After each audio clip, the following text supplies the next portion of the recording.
Yeah, thank you, Vinod, and I thank AstraZeneca for inviting me to give a lunch symposium. I think hope people are still at lunch and hope some people will join us.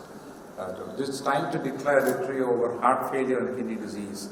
Now, I'm sure you must have listened to lots of talks on cardiovascular outcome trials, and it's become very fashion to talk on this. And the reason why we're talking about all this is because we have been treating diabetes and we did not have a single drug for a long time which can actually reduce the complications of diabetes specifically, except that we knew, okay, control blood glucose, reduce the risk factors, etc. So that is why that we have a lot of excitement today that we have newer agents which can act. These are my disclosures, and this is a nice diagram done by Naveen Sattar. It's a good friend of mine who has said that the cardiovascular risk continuum type 2 diabetes starts pretty before even the diagnosis of type 2 diabetes. As you know that even people with pre-diabetes and metabolic syndrome have a high cardiovascular risk compared to the normal population. So therefore, our work starts pretty early. Now, we have been always talking about myocardial infarction, stroke, and also about cardiovascular death. But more important statistics have shown that probably heart failure and peripheral arterial disease are the most common presentations of type 2 diabetes-related cardiovascular disease, and not myocardial infarction and cerebrovascular accidents. As you can see here, this is a cohort study of more than almost 2 million people with type 2 diabetes, and you can see the incidence of cardiovascular disease.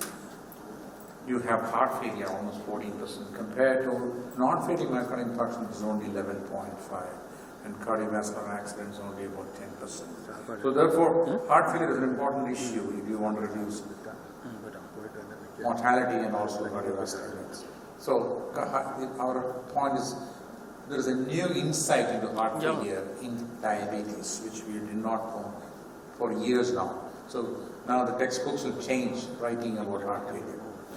We know that heart failure can occur now. This is a new hypothesis and new practical way that myocardial damage can occur from coronary artery disease, and that we know very well. So patients with type 2 diabetes are at high risk of atherosclerotic events such as myocardial infarction or ischemic heart disease, which results in the low ejection fraction because you have myocardial wall damage. So the myocardium does not contract properly.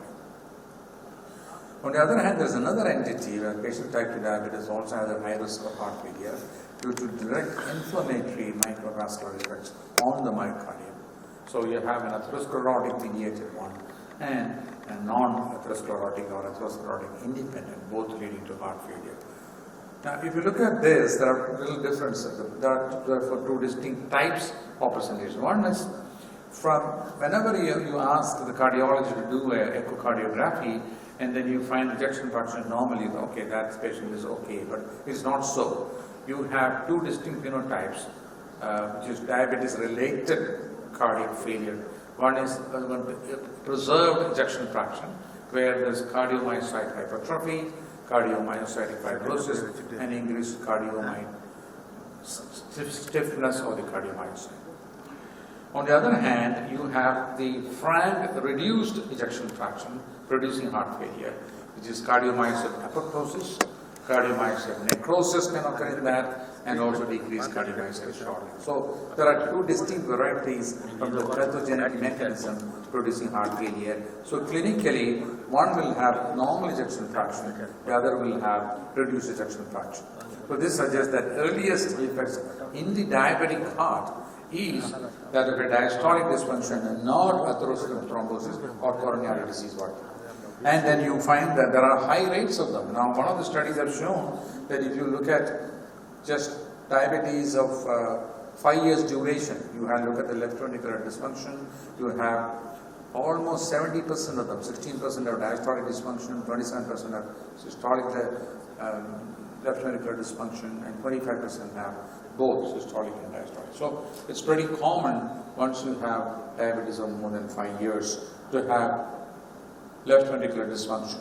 But the point is that even without left ventricular dysfunction, patients are susceptible and have a high risk of cardiac failure.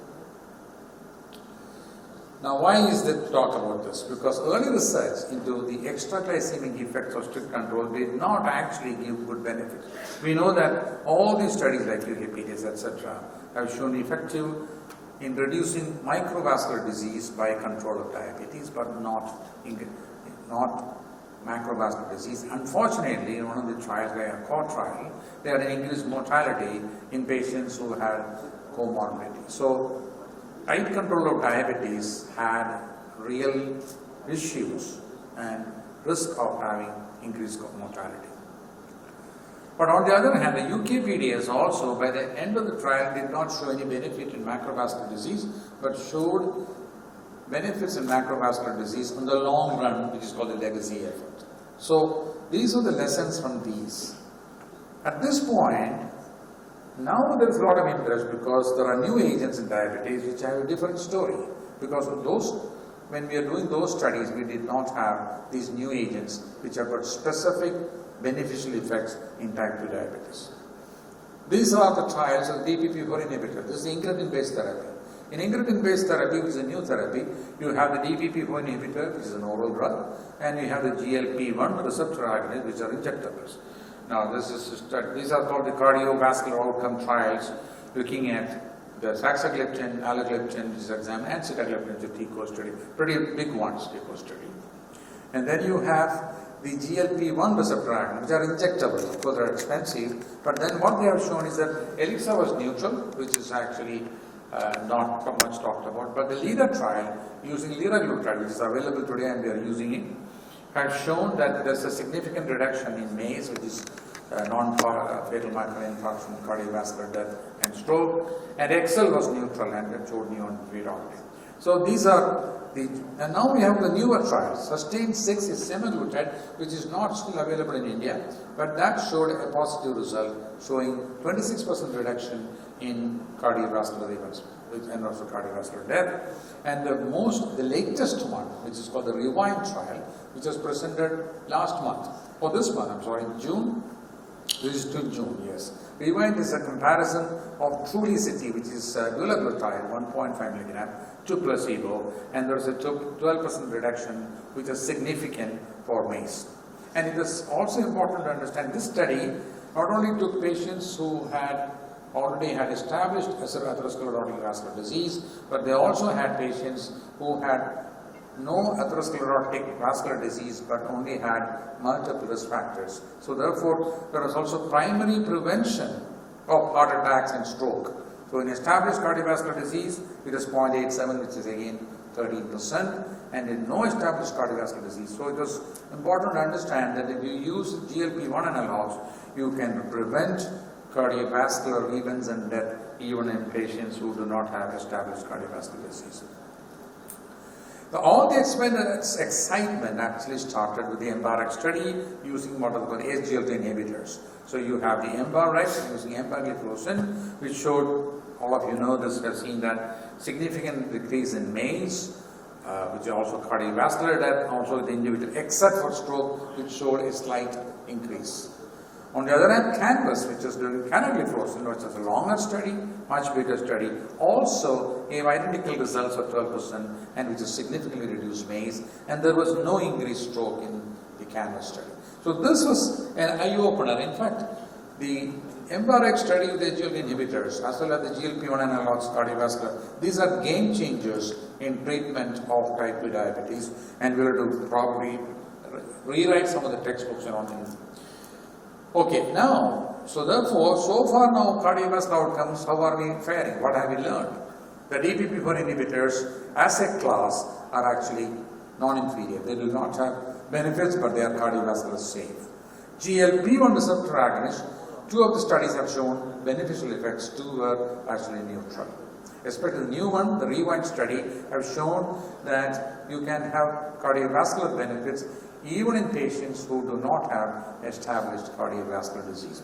SGLT inhibitors are the winners because both the empagliflozin study and the canagliflozin study, which are the EMBARAC and the CANVAS study, have shown fantastic results showing that there is real significant benefit of reducing cardiovascular events and cardiovascular death.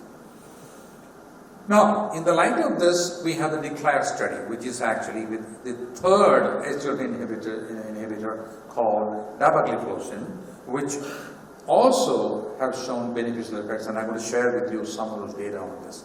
So this is the cardiovascular outcome study with dapagliflozin in patients with type 2 diabetes. We have, it's a pretty large study. In fact, this is the largest study using SGLT inhibitors. 17,000 patients who have been rushed cardiovascular disease such as myocardial infarction or a procedure, any cerebrovascular accident, or peripheral arterial disease. So we have included in DECLARE both patients who had established cardiovascular disease and who did not have established cardiovascular disease but had multiple cardiovascular risk factors. So it's almost like primary prevention and secondary prevention of actually heart failure. And so you have patients who almost 60% of them having multiple cardiovascular risk factors and 40% have established cardiovascular.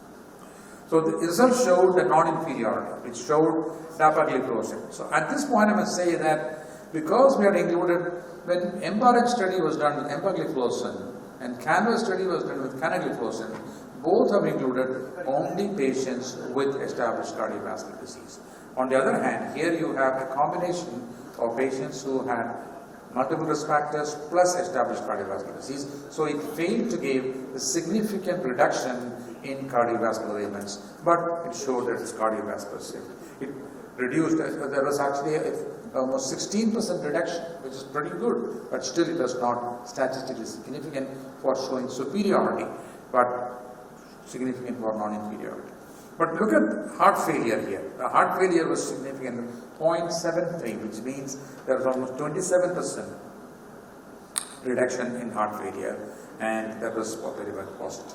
So, SGLT inhibitors can reduce the risk of cardiovascular events mostly by reducing heart failure, and that has been shown across all the trials.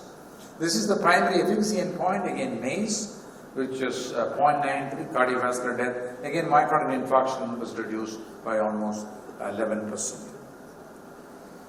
The other point now we can is whether these new drugs have any side effects. Now this is showing malignancy and bladder cancer, and you can see there was no difference between dapagliflozin and placebo, and you can see. The other point was about amputation.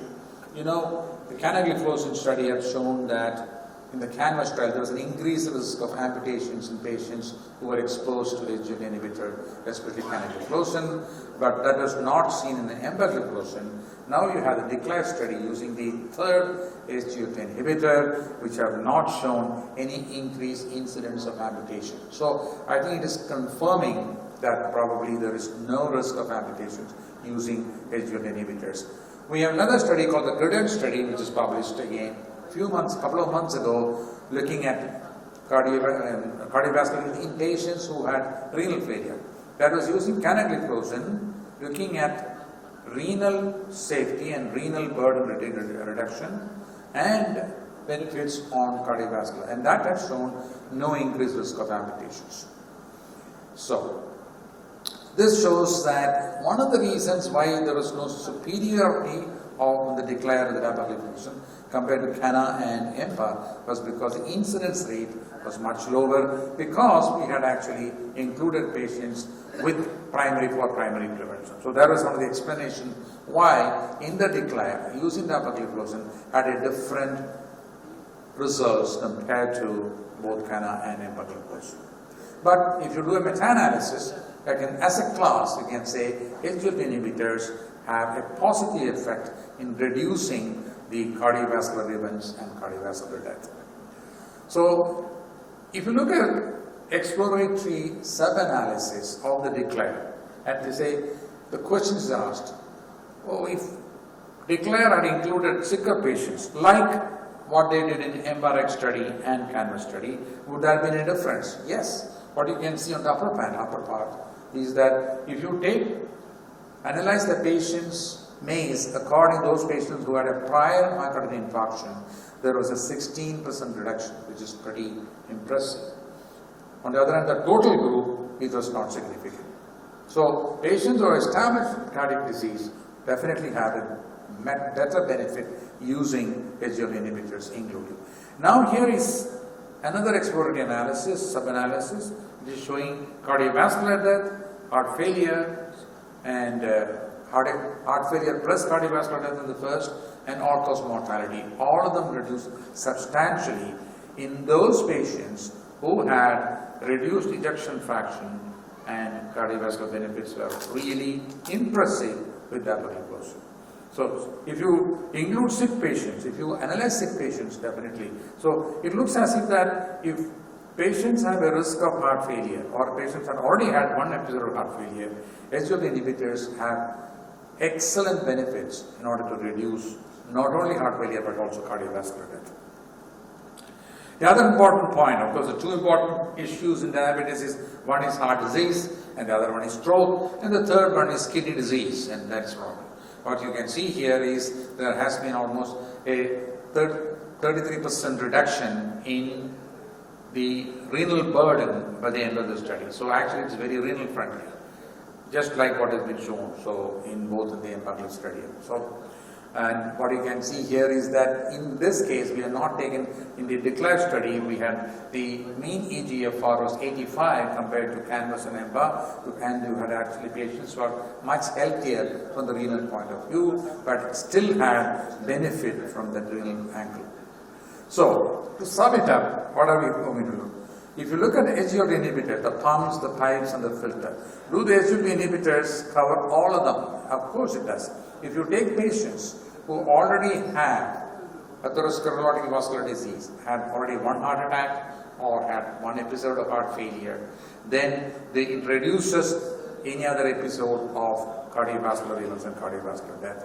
But anybody who has got cardiovascular risk or already had an ischemic heart disease or a heart valve infarction, it will reduce the risk of heart failure, and it will also reduce the risk of diabetic nephropathy and going into renal failure. And that's why SGLT inhibitors have become more popular, and we know now the two important issues in diabetes are heart disease, myocardial infarction, heart failure, and kidney disease. And you know that if a patient sitting in front of you fit into any of this, even without any heart failure previous history, will benefit from SGLT inhibitors in a very excellent manner. So therefore, the DECLARE study done with dapagliflozin has reconfirmed the points that have been shown with other molecules like canagliflozin and empagliflozin. Therefore, I think we have more conviction, and now we can use SGLT inhibitors, whichever be the product. I think it looks like a class effect from that point of view. Now, based on this, it's nice to see that the American Diabetic Association and the European Association both have now put this guideline. I'm sure you've seen this. Now, I'm very happy with this number, this type of classification, because earlier we were looking at classifications, looking at the HbA1c and deciding the treatment. So it was HbA1c centric. This one is more patient centric. It is most dependent upon the patient's condition. For example, if patients who already have established heart disease, then you look up GLP-1 analog and SGLT inhibitors. Patients who already had heart failure or CKD or have the risk of that, then you use SGLT inhibitors as almost the second line of treatment as metformin. And another important thing is, the last one is, if the resource is less, if the money is less, and if the patient cannot afford, both the American Diabetic Association and the SGLT inhibitors still think about using sulfonylurea as the second line of drug along with the TCD. So if you look at this left part of the portion, which is an important issue. So if you have a patient sitting in front of you who already have ischemic heart disease or a stroke or a high risk of that, then you can either use GLP-1 analog or SGLT inhibitors, which both have proven cardiovascular benefit in a condition where there is established heart disease. And established heart disease, when you call about that, is even established peripheral vascular disease, or even a carotid stenosis, you can see them, or even a history of heart failure. Therefore, and then of course the second line of treatment can be anything what you want. On the other hand, the patient has got CKD or a risk of CKD is predominated, then SGLT inhibitors is the number one choice. There's no doubt about that. And that can really reduce the risk of, even in, you know that SGLT inhibitors can be used on only patients who have a better eGFR, because the mechanism of action of reducing glycemia is through renal glycosuria. The glycosuric action is the one which reduces the blood glucose. But in the Trendo study, where they used canagliflozin, which is one of the SGLT inhibitors, that included patients with CKD who had even eGFR of 15 to 30, 35, and then still had cardiovascular benefit and still had a decreased risk of renal disease in the 2.6 years. So therefore, SGLT inhibitors seems to have a protective effect both for the heart and the kidney, other than its effect on reducing blood glucose. Because those patients who have a low eGFR, its anti-glycemic effect is minimal, but still it has actually had a protective effect both on the kidney and the heart, and that's actually impressive.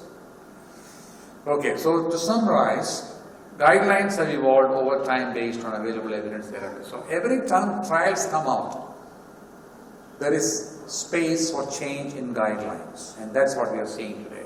So it's an exciting time because the new molecules have given us hope that people with diabetes can now hope for preventing complications both for the heart and the kidney. Both because we know that cardiovascular and renal burden continue to be high in type 2 diabetes. Now, outcomes from the cardiovascular trials have shifted guidelines towards stratifying patients based on cardiovascular and renal risk rather than just HbA1c alone. SGLT inhibitors are to be used early for reducing cardiovascular risk, heart failure, as well as diabetic renal disease.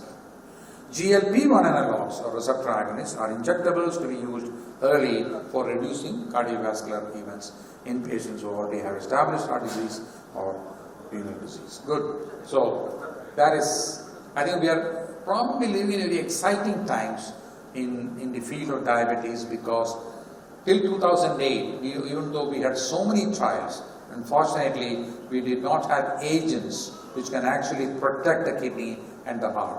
But today we are in a time, this decade has seen that we have molecules which can actually save the heart and the kidney. And I think they can be used early in the treatment of the type 2 diabetes, because you see patients with complications very early in type 2 diabetes. Thank you.